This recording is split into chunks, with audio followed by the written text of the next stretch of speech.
Thank you for this very important gathering. And thanks to all the organizers. I'm not going to repeat all the names again, but thanks for all those responsible. Thank you to all of you. Yesterday, I actually went into my car and I went to visit an older woman, an elderly woman, about 70 years old, 60 or 70.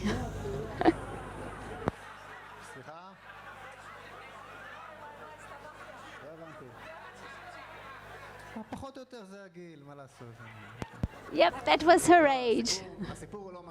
It wasn't a funny story, actually. Actually, the story was pretty shocking. I wanted to say an unyoung woman.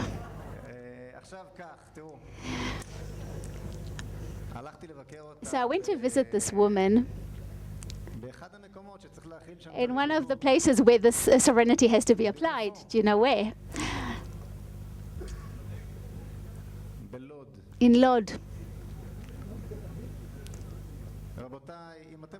Ladies and gentlemen, if you think we have a problem of applying sovereignty in Judea and Samaria, then I actually had no idea. I thought I had some concept, some idea of what is happening in Lod, what is happening in Ramle, what is happening in Afula, in Adras, in Jaffa. And I keep getting these letters from these elderly women who are all on their own in neighborhoods that have become completely Arab, and they start suffering from all kinds of torments. People throw things at them, people break things that belong to them. What can I do? I get all these letters, and I decided this time, because I'm probably have been chosen, hopefully elected, and hopefully I will be a member of Knesset soon. I am now a public persona. I took Taylor Bramson with me. She actually took photographs of everything that I saw, and it was really a shock that I had yesterday morning. I don't remember such a shock in a long time. I don't want to spoil the atmosphere here, such a pleasant atmosphere here, but it was shocking. I, at some point, actually stood and simply cried at the sight of what I saw there. I simply cannot repeat what I saw. It's just unbelievable. It's unbelievable how in the state of Israel and its all institution, first and foremost, the police force, the Israeli police force. If you watch the clip, by the way, you'll see what I'm talking about. You'll see how they actually join this national terrorism and violence, so to speak. And please don't applaud. They know what's happening here. This lady files in complaints, and the police force simply ignores her. They know of all these things, shocking things. It's unbelievable what some people can do, some elderly people, all for national reason, in order to make room for that last Jewish woman who's stopping the plan of the Israeli Lands Authority to turn or to get rid of all those Jewish homes. And already that's full of Palestinian flags. And so what are we talking about, applying sovereignty of all these areas? First, let us apply sovereignty with inside the green lines. This is what happened yesterday. This morning, I went to Temple Mount because today is the 19th of Tevet, and on the 19th of the Hebrew month, the guys already Feiglin was said, whoever rules the mountain, rules the land. Ori Greenberg, the intellectual, the spiritual leader, the poet. So I go up. Yehuda Glick is here, one of the pioneers and the activists as far as Temple Mount is concerned. So this morning too, I went up to Har HaBayit, to Temple Mount, and what could I do? How could I not bow down? How could I not pray before the Almighty, the God, to come to the place of the temple and again to fulfill that commandment of bowing down? So I did, and I was arrested. And again, we're talking about that in Jerusalem, sovereignty was applied. So please, ladies and gentlemen, go to Har HaBayit, go to Temple Mount and see what it means when there are policemen who are so frightened about what the Waqf would say. If God forfend, a Jew should whisper a word of prayer in that area. What does it mean that Temple Mount is in our hands? Where is the sovereignty in Jerusalem that we talk of? And if you don't understand the very deep connection between the heart and the limbs, then one cannot understand why, when we lose sovereignty in Sderot and in Beersheba and Lod, the foundation or the very core of the matter, the heart of the matter, is because we have lost the place of the temple. And now, After all this preamble, let us get to the heart of the matter and talk of the topic that I was asked to talk about. I actually had a series of some confrontations and disputes with Yariv Oppenheimer on TV, and one day I came in a really good mood and I was very energetic, and I said, you know, what do we usually say when we talk about applying sovereignty? We all want to apply sovereignty, but what can we do? There is a problem. Another nation sits over, in those places. By the way, my dear friend, Minister Yuli, even the word Palestinian, we have to remove from our jargon.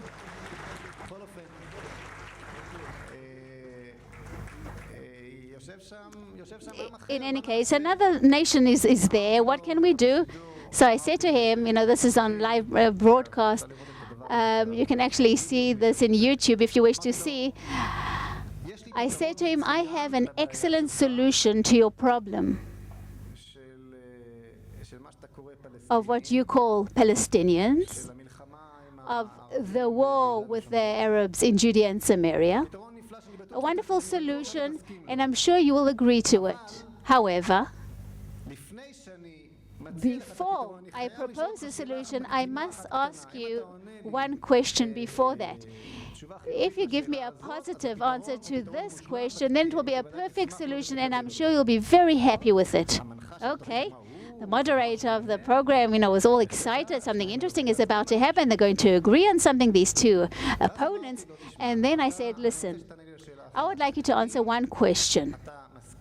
Do you agree with me that the land of Israel is ours?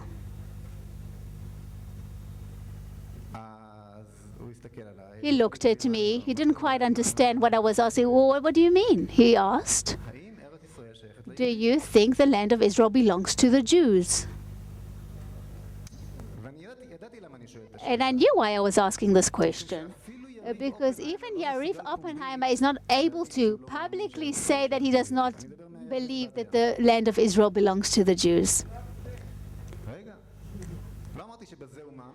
I didn't say that he believes in it. I said he's not able to say it publicly. And as I thought, Yariv Oppenheimer answered me, yes, I do believe that the land of Israel belongs to the Jews, but there is another nation here, and we have to find a solution, and we have to be pragmatic, and we have to deal with reality. And I said, just a minute, it's not what I asked you. I'm not talking about a solution. I just asked you a simple question. Do you believe, let's say that the Arabs simply evaporate. There are no Arabs. Do you believe that the land of Israel from the Jordan till the sea belongs to the Jews? Yes or no? Just answer that. And he said, yes. Yes. I said, if so, then I'm sure you'd be really glad to hear the solution that I have. I said, listen, you, with the Oslo solution, besides all the victims and the delegitimation and the blood that we've seen as a result, and all the catastrophe that you have brought upon our heads, you cost us a lot of money. And you keep costing a lot of money.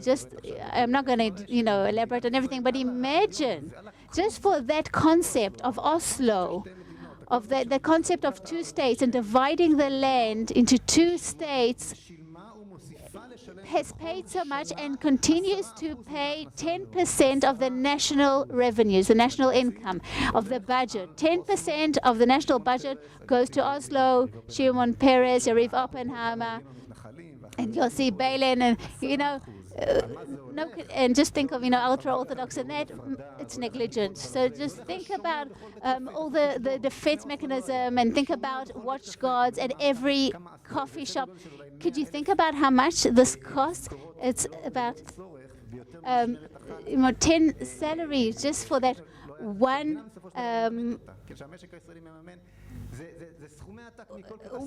standing of that guard for all the coffee shops. 10% of the national budget. Actually, did a simple calculation that 10% of the budget, by the way, and we continue to pay, because now we want to actually bury cities under the ground or build walls, defense walls, crazy ideas are out there. We'll have to have all these different iron protections over schools, etc.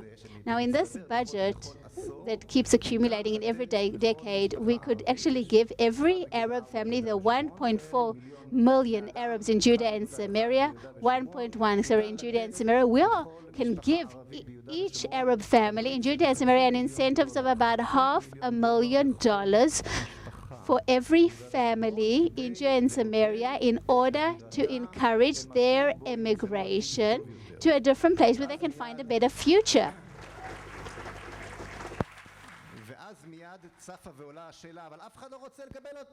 But nobody wants to accept this proposal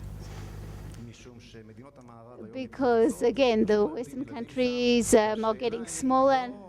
The natality rate is not high enough. And the question is, who's going to build the skyscrapers in Canada or France? But the question is, will it be those foreign laborers or immigrant laborers from Sudan who only were used to building mud sheds till now? Or will it be various immigrants from Gaza and Judea and Samaria, those who live next to a Western society and those who know how to build Israeli?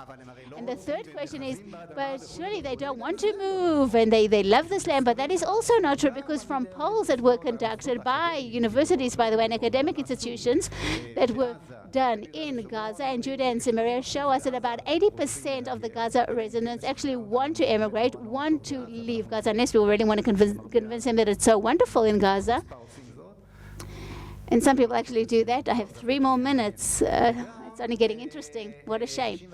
And 65% in Judea and Samaria actually want to leave, want to immigrate. So we have the perfect solution. They want to go. There are many countries, again, most of them, not talking about all of them, I'm talking about most of them want to leave. And of course, we can, connect them and bring them to other places. And there's a whole issue of budget. Instead of buying all these defense mechanisms and weapons, and interceptive mechanisms, we can actually use the same money to compensate them. And of course, there'll be so much positive outcome as well. And of course, we'll be able to apply sovereignty. So what is the problem then at the end of the day? Why all the things that I've said thus far that are so logical and so clear and so pragmatic and so simple, and it's the only, by the way, it's the only possible solution, why is it not heard? It has not been accepted or heard, right? It sounds lovely, but it doesn't really sound. We don't even connect to us, does it? Why not? Not because of what the world will say. If we indeed believe in it, and if we want it, then the world will agree and will also appease to the fact. And it's not because of the practical ability to implement this.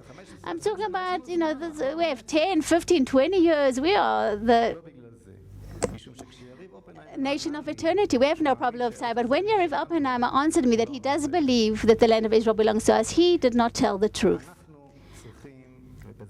And I am about to conclude, Nadia. I once established a movement called Zohar Tzeinu, and it left a very strong impact in Israeli society. And sometimes I ask myself why.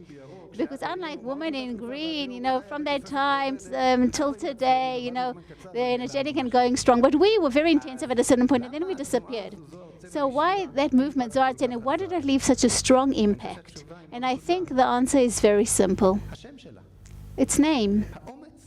That courage to come and say, quite simply, Zohar Tzeinu, this is our land. And I think this is what we have to internalize.